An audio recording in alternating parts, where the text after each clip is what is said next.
Now, I really, really do believe that everybody must have a frame of reference.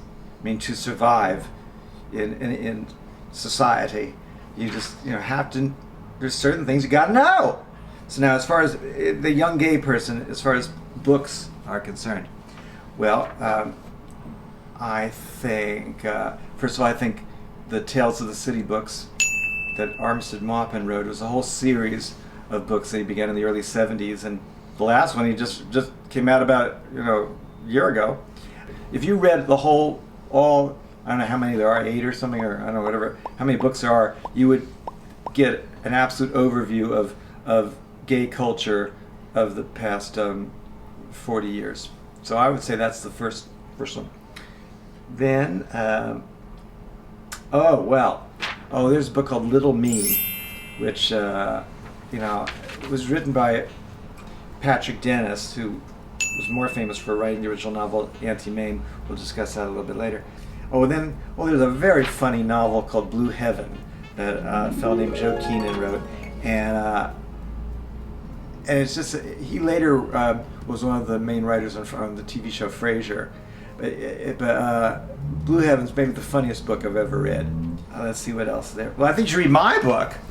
My one novel is called Horrors of Los Atlantis, and it was. I was originally going to write a memoir about how I got into drag and how my luck changed when I found my group of friends who became my theater company, and this miracle that happened to us, which was that we were just basically unemployable and put on our own show, this play of mine called Vampire Lesbian and Sodom. It became a big hit. So it was going to be a memoir, and then I got a little nervous writing all the sex scenes, and I thought, well, maybe I'll just change the names and make it a novel. So that's what I did.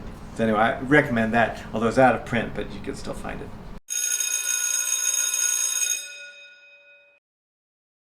If you really want to be, a cool gay person, there's just certain movies you got to know. And if you're going to hang out with anybody who's older than 25, which you should, you just got to know what they're talking about. Otherwise, you really kind of feel very foolish. And there's so many movies, but I would say that the top ones would be, well, first of all, Anti-Mame, which I mentioned was written by Patrick Dennis, who did Little Me, which is one of the books that I recommended. And Anti-Mame really, oh my gosh, it's the story of this outrageous free spirit woman who raises her young nephew. It's kind of the story of my life, but and she's such a wild character. It's just, and Rosalind Russell is brilliant in this movie, and the way many gay people identify with with both characters, in a way I think a lot of gay people relate to the kid, but I think more so, this flamboyant woman who you can almost see as a stand-in for a certain kind of gay man whose mantra is live, live, live. Well, All About Eve certainly is one of the screen's great comedies, and it's it's about Betty Davis, because maybe her greatest performance, and it's set in the New York theater, and it's about she plays this great star who meets a young fan who she brings into her life, who ends up taking over and trying to steal her man, her career, everything, and it really is kind of a metaphor for any situation where there's an up and coming person who's trying to get someplace at the expense of the older person.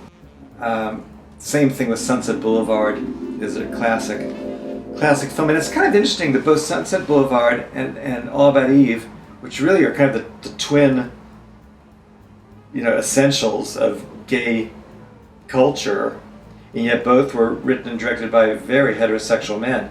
It's sort of an odd thing, but Sunset Boulevard is the quintessential mad fading star melodrama, and it's referenced in so many movies So you should say Gloria Swanson gives this extraordinary, iconic performance. Judy Garland is just a, well, to me, she was just the greatest actress, singer, entertainer ever. And I mean, I could have a list of just a list of just 10 of her movies you should see, but I'll just limit it to one. So I guess it should be A Star Is Born, and it's a magnificent film, the kind they don't make anymore, and it's a real musical drama with extraordinary dramatic scenes and then fabulous musical numbers done by a star who can do everything and who just defines charisma. I think you should know Mae West. My favorite Mae West film, I'm No Angel, is just one of the every minute is funny, every minute, and that's another case of somebody an actress forcing the public to view her as she sees her. She was a great personality from the theater, and then came to movies in 1933 at the age of 40, and presented herself in this movie as a sex symbol, and where every single man in the movie is trying to screw her, and you just have to accept it.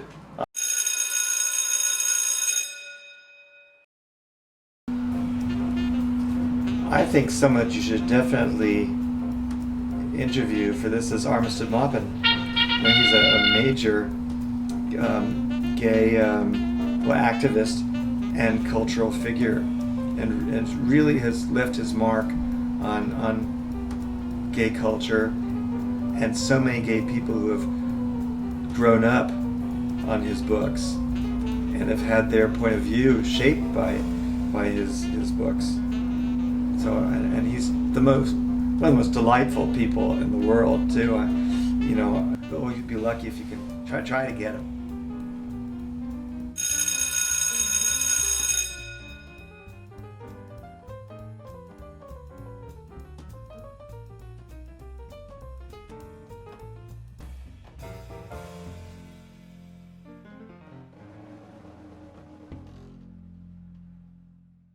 I became sexualized. That was the thing, and that was so wonderful, because then it was kind of like the world went from black and white into Technicolor.